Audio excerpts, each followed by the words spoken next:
दोस्तों, मुझे आशा है आप सभी को मेरी ये कहानियाँ अच्छी लग रही होंगी। तो आप मुझे और अच्छी अच्छी कहानियाँ सेंड करिए। मैं उन कहानियों को ज़रूर अपनी ज़ुबानी बनाऊंगी। दोस्तों, ये कहानी है मम्मी जी आने वाली हैं। कहानी शुरू करने से पहले आपको कुछ अच्छे काम, ये 4 काम करने हैं। पहला काम, चैनल को सब्सक्राइब कर दो और वहीं बाजू में घंटी है, दबा दो। दूसरा काम, अपने सभी दोस्तों साथियों में शेयर कर दो मेरी ये स्टोरी। तीसरा काम, मुझे जल्दी से पेटीएम या फिर मेरे नंबर पर 187 का रिचार्ज कर दो। बीएसएनएल की सिम है। चौथा और आखिरी काम, स्टोरी पढ़ना हो तो फिर मेरी वेबसाइट पर जाओ और पढ़िए। नमस्कार दोस्तों, मेरा नाम महेश कुमार है और मैं एक सरकारी नौकरी करता हूँ। मैं अब उसके आगे की एक नई कहानी लिख रहा हूँ। उम्मीद है कि ये कहानी भी आपको पसंद आएगी। जैसा कि आपने मेरी पिछली कहानियाँ खामोशी, द साइलेंट लव में मेरे और मोनी के संबंधों के बारे में पढ़ा। मोनी के साथ कुछ दिन रहने के बाद मैं वापस आने अपने घर आ गया और कुछ दिन बाद ही मुझे पता चला कि मोनी आ गई है, जिसे सुनकर मुझे भी काफ़ी खुशी हुई। खैर, मौनी के पास से आने के बाद मेरे दिन अब ऐसे ही निकल रहे थे कि एक दिन कुछ ऐसा हो गया कि मेरे लिए एक नई ही का इंतज़ाम हो गया। मुझे तो यकीन ही नहीं हो रहा था कि ऊपर वाला मेरे लिए इतनी जल्दी एक नई का स्वाद चखने का इंतज़ाम कर देगा।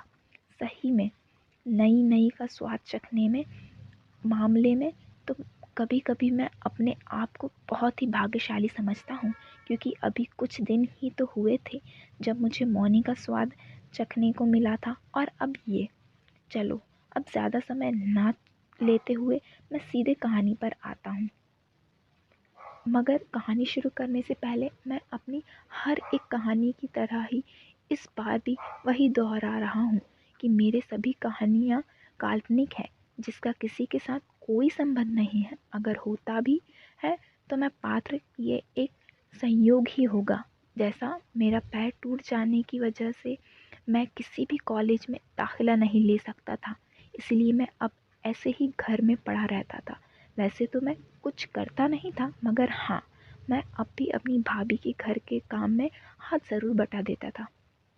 मेरे दिन अब ऐसे ही गुजर रहे थे कि एक दिन शाम के समय मैं अभी अपनी भाभी के कहने पर हमारी छत से सूखे हुए कपड़े लेने चला गया। वैसे जब से मैं पिंकी के साथ पकड़ा गया था तब से हमारी छत पर जाता नहीं था, मगर उस दिन मेरी भाभी किसी दूसरे काम में व्यस्त थी, इसीलिए उन्होंने छत से कपड़े लेने के लिए मुझे बोल दिया। मैं हमारी छत पर सूखे हुए कपड़े तार पर से उतार ही रहा था कि तभी पिंकी की भाभी भी छत पर आ गई। वो भी छत पर से कपड़े ही लेने आई थी, मगर उनसे मुझे देखते ही पूछा, क्या बात है, जब से पिंकी गई है तब से छत पर तो दिखाई ही नहीं देते। उसने तार पर से कपड़े उतारते हुए कहा। उसने पिंकी की भाभी का ज़्यादा जिक्र नहीं किया था, बस इतना ही था कि उसने मेरा और पिंकी का काम बिगाड़ दिया था। उसने मुझे और पिंकी को रंगे हाथ पकड़ लिया था, इसलिए मुझे अभी तक उनके सामने जाने में झिझक सी लगती थी और इसीलिए ही मैं छत पर नहीं जाता था। जब मैं मेरा और पिंकी का भांडा फूटा था तब से मैं ना ही उनके घर जाता था और ना ही पिंकी की भाभी से कभी बात करता था। वो भी मुझसे कभी बात नहीं करती थी, मगर आज जब उनने खुद आगे से मुझसे छेड़ दिया तो मुझे भी अब रहा नहीं गया। सारा किया धरा तो आपका ही है, मैंने तो ताव ताव में बोल दिया। अच्छा, मैंने क्या किया है? उसने मेरी तरफ देखते हुए कहा। सारा काम ही आपने बिगाड़ा था। मैंने वैसे ही मुंह बनाते हुए कहा। बिगाड़ा था तो तुम अब फिर से बना लो।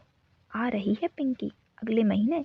वैसे मैंने तो तुम्हारे अच्छे के लिए ही किया था, वो उम्र थी तुम्हारी ये सब करने की।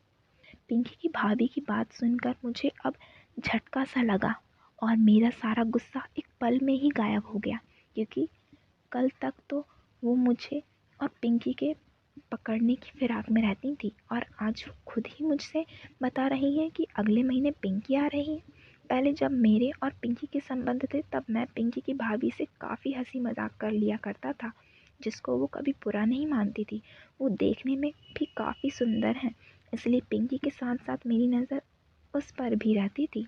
मगर मुझे पिंकी और मेरी खुद की भाभी से ही मुझे फुर्सत नहीं मिलती थी, इसलिए मैं उसके साथ ज़्यादा कुछ करने की कोशिश नहीं कर सकता था। और बाद में तो मेरा और पिंकी का भांडा फूट ही गया था, इसीलिए मैं उससे दूर ही रहता था। खैर, जब उसने ही शुरुआत कर दी तो अब मैं कहाँ पीछे रहने वाला था। मेरा मिजाज भी अब बदल गया और अब अब हो गई। मैं भी अब थोड़ा मस्ती से मिजाज में आ गया था, इसीलिए मैंने भी अब मजाक करते हुए कहा, मगर उसने मेरी बात का कोई जवाब नहीं दिया। क्यों, अब हो गई क्या मेरी उम्र? उसने जब पहली बार में कोई जवाब नहीं दिया तो मैंने उसके चेहरे की ओर देखा और देखते हुए फिर से पूछ लिया, जिससे वो अब हंसने लगी थी। मुझे क्या पता, आ रही है पिंकी अगले महीने, उसी से पूछ लेना, उसने हंसते हुए कहा। और हमारी छत व उनकी छत के बीच दो पतली और छोटी सी दीवार है, उसके पास आकर खड़ी हो गई। मैं अब आगे कुछ कहता, मगर तभी, अरे क्या करने लग गई, ये लड़की रो रही है। उनके घर से पिंकी की मम्मी की आवाज़ सुनाई दी। जी अभी आई, कहते हुए वो अब जल्दी से नीचे चली गई। अब तो वो चली गई, मगर मेरे दिल में एक नई सी उम्मीद सी जाग गई। नहीं, यह उम्मीद पिंकी के आने की नहीं थी, बल्कि पिंकी की भाभी को ही पाने की ललक थी, क्योंकि मुझसे बात करते हुए उसकी आंखों में मुझे एक अजीब सी शरारत सी दिखाई दे रही थी।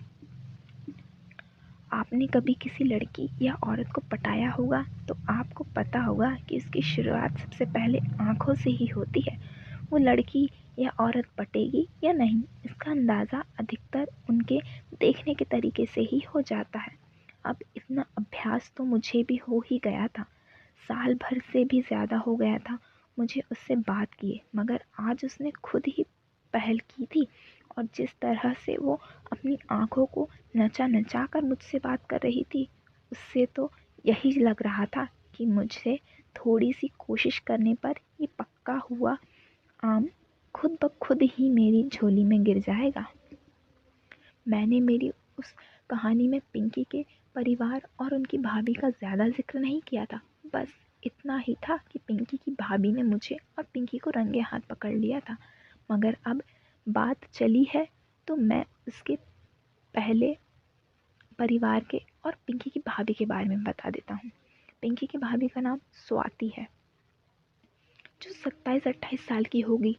रंग रूप में खूबसूरत है। स्वाति भाभी का पति दिल्ली में एक लिमिटेड कंपनी में काम करता है और काम के सिलसिले में वो एक एक दो दो महीने बाहर ही रहता है। घर पर तो वो बस महीने 2 महीने में 2-4 दिन ही आता है, नहीं तो बाहर ही रहता है। पिंकी के पापा का तो पहले ही निधन हो गया था। घर में बस अब उसकी मम्मी ही है, जिसकी वजह से स्वाति भाभी को घर पर ही रहना पड़ता है। स्वाति भाभी की बातें व देखने के अंदाज से लग रहा था कि उसको भी मुझ में काफ़ी रुचि थी। और फिर इन सब कामों में मैं तो हूँ ही पक्का ठरकी, इसलिए मेरा तो ध्यान ही इन बातों में रहता है। खैर, स्वाति भाभी के चले जाने के बाद अब मैं भी नीचे आ गया, मगर मेरा अब ये रोज़ का काम हो गया कि जब भी शाम के समय स्वाति भाभी छत पर आती, मैं भी टहलने के बहाने छत पर रोज़ पहुंच जाता, जिससे अब मेरी और स्वाति भाभी की बातचीत का सिलसिला शुरू हो गया। स्वाति भाभी भी मेरी बातों में खूब रुचि दिखाती थी, इसीलिए मैं भी उनसे इधर उधर की बातें करके रोज़ छत पर आ जाता। अब बातचीत होने लगी तो धीरे धीरे हंसी मजाक और फिर एक दूसरे से छेड़छाड़ भी होने लग गई।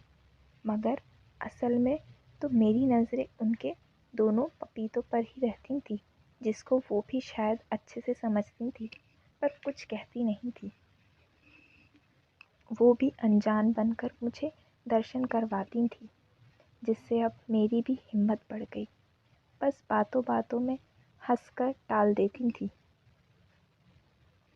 अब ऐसे ही एक दिन शाम के समय स्वाति भाभी कपड़े लेने जब छत पर आई।